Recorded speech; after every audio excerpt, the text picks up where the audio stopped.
Donald Trump said during the campaign that he was going to bring back all of those lost coal jobs. And now, what do you know? A coal mine has actually opened up. The first coal mine that's opened up since he became, whatever political position he has that I'm not going to say. So is it mission accomplished? Well, his specific claim, he said this recently: when I ended the war on coal, it was a rough war, so many died, I said I would put our incredible miners, and that's what you are, incredible, back to work. And he wasn't talking about the abstract, he was talking about a particular coal mine, the one that we're addressing in this video, opened by Corsa.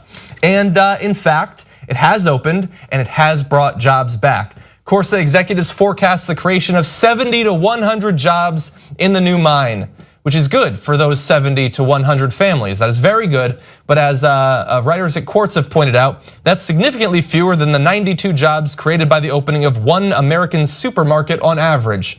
It's also probably 2 Dunkin' Donuts, I would say, maybe 3. Personally, I'd prefer more Dunkin'.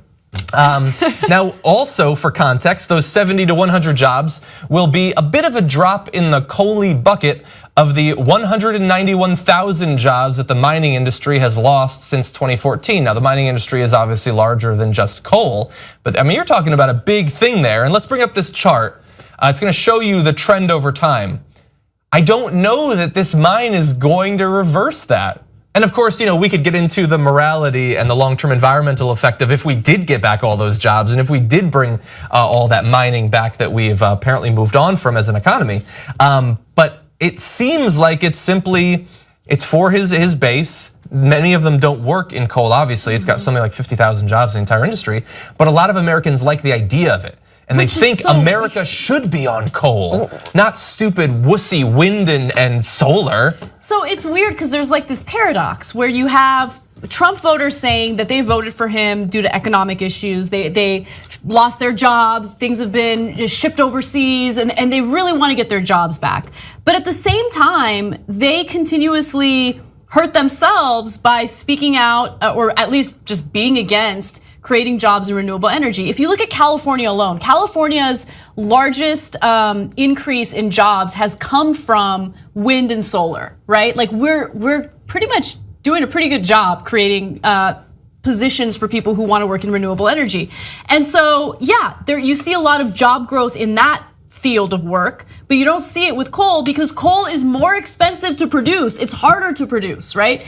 And so, look, Trump is simultaneously, shying away from anything that would help the environment, shying away from renewable energy, and also doing away with funding for trade schools.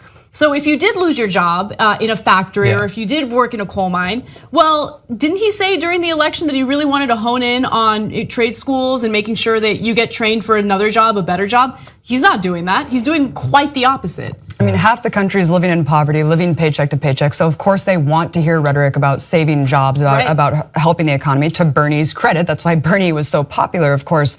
But I mean, it's just so ridiculous. I just saw an op-ed in a paper from like 1913 talking about here's what's going to happen if we keep pumping carbon dioxide in the atmosphere. I actually saw that recently. Wow, what do you know? Here we are 100+ years later, where America consumes constitutes 5% of the world's population, consumes 25% of its energy. We have Norway and Sweden buying trash, actually importing trash to burn because they've ran out. Germany is now, has only 15% of its country based on coal and nuclear. I mean, we are so far behind where we actually have a president that calls it a Chinese hoax. I mean, we really need to step up our game. It's really ridiculous. Yeah.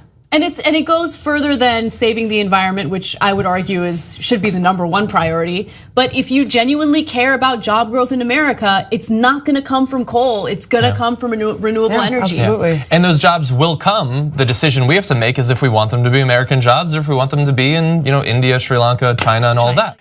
Young Turks now has over 6 billion lifetime views. You know who did that? You did that. We're now larger than CNN, ABC, you name a news network online, we're larger than them. And you built all that as everyone scoffed and didn't believe. And here we are, guys, thanks to you.